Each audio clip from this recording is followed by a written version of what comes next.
నమస్తే అన్న. నమస్తే బ్రదర్. ప్రస్తుతం చంద్రబాబు నాయుడు గారు అంగన్వాడీ టీచర్లకు సంబంధించి ఒక గుడ్ న్యూస్ తెలియపరిచారు. అదేంటంటే ఏదైతే మేనిఫెస్టోలో పొందుపరిచిన హామీని ఈరోజు నెరవేరుస్తూ అంగన్వాడీ టీచర్లకు 60 సంవత్సరాలు ఉండేది వాళ్ళ యొక్క రిటైర్మెంట్కి, దాన్ని 62 సంవత్సరాలు చేశారు. అంతేకాకుండా గ్రాడ్యుయేట్ పేరుతో వాళ్ళకి అంగన్వాడీ టీచర్లకి ₹1,00,000, అలాగే హెల్పర్లకు 40,000 ఇస్తూ రిటైర్మెంట్లు మేము అందిస్తామని చెప్పి చంద్రబాబు నాయుడు గారు హామీ ఇచ్చారు. ఈ హామీ పట్ల ఎలా ఫీల్ అవుతూ ఉంటారు మొత్తం అందరం? అంటే వాళ్ళ మనోభావాలు ఎలా ఉన్నాయో నాకైతే తెలియదు కానండి, చాలా అద్భుతమైన నిర్ణయం అండి. జగన్మోహన్ రెడ్డి గత 5 ఏళ్లలో 2019 నుంచి 24 పరిపాలనా కాలంలో అంగన్వాడీలకు కానీ వాళ్ళ హెల్పర్లకు కావచ్చు ఏదో చేసేస్తాడు అని భావించారు. ఆఖరి వరకు వాళ్ళు 1000 కళ్ళతో ఎదురు చూశారండి. కానీ వీళ్ళని కనీసం పట్టించుకోవట్లేదని చెప్పి వాళ్ళందరూ రోడ్డెక్కి ధర్నాలు చేస్తే వాళ్ళ మీద అక్రమంగా కేసులు పెట్టి వాళ్ళని అరెస్టులు చేయించి ఉద్యోగాలు కూడా చాలా చోట్ల తీసేశారండి. తీసేసి కాంట్రాక్టర్ తీసుకొచ్చి వాళ్ళని పెట్టుకున్న పరిస్థితి. తర్వాత ఎన్నికలు వస్తాయని చెప్పి మళ్ళీ వీళ్ళ ఉద్యోగాలు వీళ్ళకి ఇచ్చారు, అది వేరే విషయం. మరి అలాంటి ఇబ్బందులు పడిన వ్యక్తులకి ఈరోజు చంద్రబాబు నాయుడు గారు తీసుకొచ్చిన ఈ జీవో లేదంటే ఈ తీసుకున్న ఈ నిర్ణయం అనేది ఖచ్చితంగా వాళ్ళని ఎత్తిన పాలు పోసినట్టేనండి.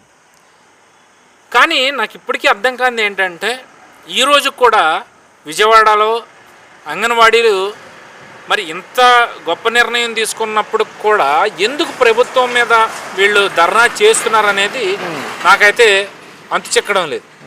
ఇప్పుడు మీరు గత 5 ఏళ్లలో జగన్మోహన్ రెడ్డి అధికారంలో ఉన్నప్పుడు ఆఖరి 6 నెలల ముందో 3 నెలల ముందో వీళ్ళు బయటకు వచ్చారు.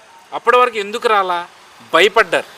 అంతకుముందు ఎప్పుడో స్టార్టింగ్లో ధర్నా చేస్తూ ఉంటే వీళ్ళని ఎక్కడికక్కడ అరెస్టులు చేసేసి ఇబ్బందులు పెడుతున్నారని చెప్పి భయపడి ఆఖరి వరకు రాని వ్యక్తులు ఇప్పుడు కూటమి ప్రభుత్వం అధికారంలోకి రాగానే 10 నెలలు కూడా కాలేదండి పూర్తిగా అధికారంలోకి వచ్చి, అప్పుడే వీళ్ళు ఇంత భారీ ఎత్తున ధర్నాలు చేస్తున్నారు అంటే ఈ కూటమి ప్రభుత్వంలో ప్రజలకి ఏ విధమైన స్వేచ్ఛ ఉందనేది ఒకసారి మీరే అర్థం చేసుకోవచ్చు.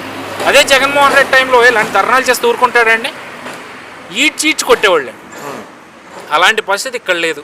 అక్రమార్కులు చేయడం ఎక్కువ కదా, అప్పుడన్నీ అయ్యే కదా, ఇప్పుడు అవి కనపట్టలేదు కదా. సో మీరు స్వేచ్ఛగా ధర్నాలు చేసుకుంటున్నారు. అయినప్పటికీ కూడా మీరు ప్రజారహితంగా మీకు కావాల్సిన ఏదైతే మీ హక్కుల కోసం మీరు పోరాటం చేయడంలో తప్పులేదు. మీరు పోరాటం చేస్తున్నారు, అది ప్రభుత్వం చెవుడిని పడింది.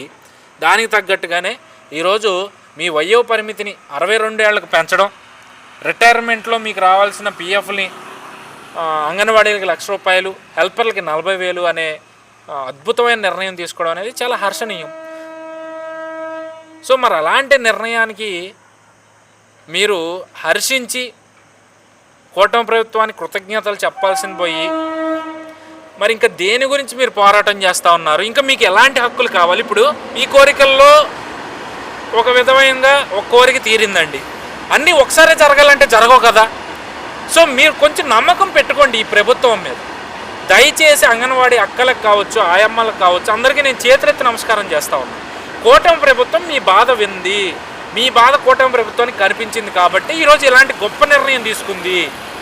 గతంలో ఏ ప్రభుత్వాలు తీసుకోలేని చెయ్యలేని నిర్ణయాన్ని ఈరోజు కూటమి ప్రభుత్వం చేస్తున్నప్పుడు దానికి మీరు కొంత సంయమనం పాటించి కూటమి ప్రభుత్వానికి సహకరిస్తే మరిన్ని మంచి పనులు మీకు చేయడానికి కూటమి ప్రభుత్వం ఆలోచన చేస్తుందనే ఒక సదుద్దేశంతో నేను ఈ విధంగా మాట్లాడుకుంటున్నాను తప్పితే ఏదంటే మీరు ధర్నాలు చేయడం వల్ల, మీరు పోరాటాలు చేయడం వల్ల ఏదో జరిగిపోతుందనో, లేదంటే ఎవరికి నష్టం కలుగుతుందనో, లేదా మిమ్మల్ని తక్కువ చేసి మాట్లాడాలన్న ఉద్దేశంతో అయితే కాదు.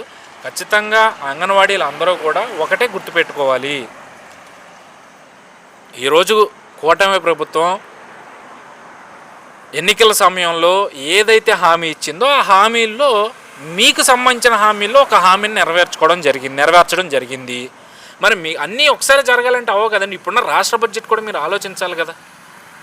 గత ప్రభుత్వం అప్పులు చేసిందా లేదా ఎవరు అప్పులు చేశారా అసలు పక్కన పెట్టేద్దాం. కానీ ఇప్పుడున్న రాష్ట్ర ఆర్థిక వ్యవస్థ, ఆర్థిక పరిస్థితి గురించి మనం ఒకసారి ఆలోచించుకోండి. ఆలోచన చేసి కూటమి ప్రభుత్వం మన కోసం ఆలోచిస్తుందనే సంకేతం ఇచ్చింది కాబట్టి దాని అనుగుణంగా మనం ప్రవర్తించాలి ఇక మీదటి నుంచి అనే ఒక ఆలోచన విధానంతో ముందుకెళ్ళాలని అయితే అంగన్వాడీలు అందరికీ కూడా చేతులెత్తి నమస్కారం చెప్పుకుంటూ కూడా మిమ్మల్ని ప్రాధేయపడతా ఉన్నా. ఖచ్చితంగా మీరు మీ డిమాండ్లు ఏవైతే ఉన్నాయో అవన్నీ కూడా పూర్తి స్థాయిలో కూటమి ప్రభుత్వం ఈ 5 ఏళ్ళ లేదా వచ్చే 5 ఏళ్ళు కూడా కూటమి ప్రభుత్వం ఉంటుందా అనేది పక్కన పెడితే వాళ్ళు దిగిపోయే లోపులో మీకు ఇచ్చిన హామీలన్నింటినీ కూడా ఖచ్చితంగా అమలు చేస్తారు అనేది అయితే నేను బాండ్ పేపర్ మీద రాసి సంతకం పెట్టి మరి ఈరోజు నేను బల్లగుద్ది చెప్పగలుగుతా ఉన్నా. ఎందుకంటే నమ్మకం అలాంటి నమ్మకం కల్పిస్తూ ఉన్నారు. ఏ ప్రభుత్వాలన్నా చేసినాయండి ఈ విధంగా? ఇప్పుడు పెద్ద పెద్ద ప్రభుత్వ ఉద్యోగులనే ఈ రోజుల్లో పట్టించుకోవట్లేదు గవర్నమెంట్లు. అలాంటిది అంగన్వాడీలకంటూ ఒక గుర్తింపునిచ్చి వాళ్ళ వయోపరిమితిని పెంచి వాళ్ళకే కాకుండా మళ్ళీ వాళ్ళ హెల్పర్లకు కూడా ఈ పిఎఫ్ఓ టీఎఫ్ఓ ఏదో చెప్తున్నారు కదా, అది 40,000 ఇస్తా అన్నారు. అంటే ఇంతకన్నా గొప్ప నిర్ణయం ఏముంటుంది అని అప్పుడు చూసుకుంటే ఎంత చేసినా సరే దీని వెనక ఏమైనా రాజకీయ కుట్ర ఏమైనా దాగుందా? ఎందుకంటే ప్రస్తుతం వాళ్ళకి అందరిలో సగమైన అందుతూ ఉంది. గత ప్రభుత్వంలో చూసుకుంటే జీతాలు కూడా సరిగ్గా పడేని ఆ రోజుల్లో ఈ రోజున జీతాలు వాళ్ళు సక్రమంగా టైం టు టైం తీసుకుంటున్నారు. ఏదైతే వాళ్ళకు ఉన్నటువంటి ప్రతి విషయాల్లో అండగా కూటమి ప్రభుత్వం అండగా ఉంటుంది. కానీ ఈరోజు ధర్నా చేస్తున్నారంటే దీని వెనక రాజకీయ కుట్ర ఖచ్చితంగా ఉందంటారా? ఖచ్చితంగా రాజకీయ కుట్ర ఉందండి. దీని వెనక రాజకీయ హస్తం ఏ మేరకు ఉందో నేను చెప్పే కన్నా ప్రజలకే తెలుసు. ఆ ధర్నాన్ని చూస్తున్న వాళ్ళందరికీ తెలుసు. ఈరోజు అంటే మళ్ళీ నేను ఇలా మాట్లాడితే కామ్రేడ్లకి కోపం వస్తుందేమో కానీ వైసీపీ వేసిన ఉచ్చులో ఈరోజు కామ్రేడ్లు కూడా వీళ్ళు చిక్కుంటా ఉన్నారండి. ఈరోజు అంగన్వాడీల ధర్నాలు జరుగుతుంటే అక్కడ ఎర్ర జెండాలు కనిపిస్తున్నాయి అంటే ఎన్మాలు నడిపిస్తుంది వైసీపీ. ఇప్పుడు కామ్రేడ్ల పరిస్థితి ఎట్లా ఉంటుందంటే అండి, ఏ పార్టీ అధికారంలో ఉన్నా ఆ పార్టీకి వ్యతిరేకంగా పోరాటం చేయాలనే ఆలోచనలోనే ఉంటారు. ఎందుకంటే వాళ్ళకి అధికారం రాదు కాబట్టి, అది మరీ ముఖ్యంగా ఆంధ్ర రాష్ట్రం రాదు కాబట్టి కామ్రేడ్లు ఆ విధంగా వ్యవహరిస్తారు. కానీ ఇక్కడ వైసీపీ రాజకీయం ఏంటి, రాష్ట్రాన్ని సర్వనాశనం చేయాలన్న ఆలోచనే తప్పితే లేదు తమకే అధికారం ఉండాలి, తమకే పదవులు ఉండాలి, ఎవరు ఎలా పోయినా పర్వాలేదు అనుకునే మనస్తత్వాలు వైసీపీ వాళ్ళవి. అలాంటి ఉచ్చులో ప్రజలు వెళ్ళి పడతాం ఒక ఎత్తు అయితే, రాజకీయ పార్టీలు కూడా వెళ్ళి పడుతుంటాయంటే మనం ఒకసారి ఆలోచించుకోవాలి. ఈరోజు అంగన్వాడీలు మొన్న గ్రాడ్యుయేట్ ఎమ్మెల్సీలో ఒక అంగన్వాడీ కార్యకర్త ఎమ్మెల్సీ అభ్యర్థిగా పోటీ చేసింది అంటే అంగన్వాడీ వాలంటీర్ ఎవరో సంథింగ్ వెళ్ళి పోటీ చేసింది అంటే వైసీపీ మద్దతుదారు ఆవిడి. ఈరోజు అంగన్వాడీల్లో నేను అందరి గురించి చెప్పట్లేదండి, ఎందుకంటే మా ఊర్లో అంగన్వాడీ టీచర్లు ఉన్నారు, మరి వాళ్ళు వెళ్ళట్లేదే ధర్నాలకి. అంతేగా మరి మా పక్క ఊర్లో ఉన్నారు, వాళ్ళు వెళ్ళట్లేదే. అంటే ఇక్కడ కూడా రాజకీయాలను పులిమేసి రాజకీయ పార్టీ అండ చూపించుకుని మేము అంగన్వాడీలో మాకు అది జరగట్లేదు ఇది జరగట్లేదని దీన్ని రాజకీయం చేయాలనే ఆలోచన తప్పితే ఇంకా అక్కడ సంతోషించాలి. ఎందుకంటే మీకు స్వేచ్ఛనిచ్చారు, మీ అభిప్రాయాలని లేదంటే మీ కష్టాలని తెలియజేసుకోవడానికి స్వేచ్ఛనిచ్చింది కూటమి ప్రభుత్వం. అదే మీరు ఈరోజు చేస్తున్న ధర్నా మిమ్మల్ని ఎవరైతే అనుమానాలు నడిపిస్తున్నారో వాళ్ళు ఉండంగా చేస్తుంటే ఒక్కళ్ళు కూడా ఈరోజు విజయవాడ ధర్నా చౌకలో కనిపించేవాళ్ళు కాదు. అది గుర్తుపెట్టుకుని ప్రభుత్వం తీసుకొచ్చిన ఈ గొప్ప నిర్ణయానికి సహకరిస్తూ వచ్చే రోజుల్లో మీకు కావాల్సిన డిమాండ్లు అన్నిటిని కూడా ప్రభుత్వంతో మాట్లాడి చర్చించుకుని సాధించుకునే విధంగా మీరు ప్రయత్నాలు చేయాలి తప్పితే ఏదో ప్రభుత్వం మీద బురద జల్లేసి పబ్బం గడిపేసుకోవాలని చూస్తే మాత్రం నష్టపోయేది మిమ్మల్ని నమ్ముకుని మీ వెనకొస్తున్న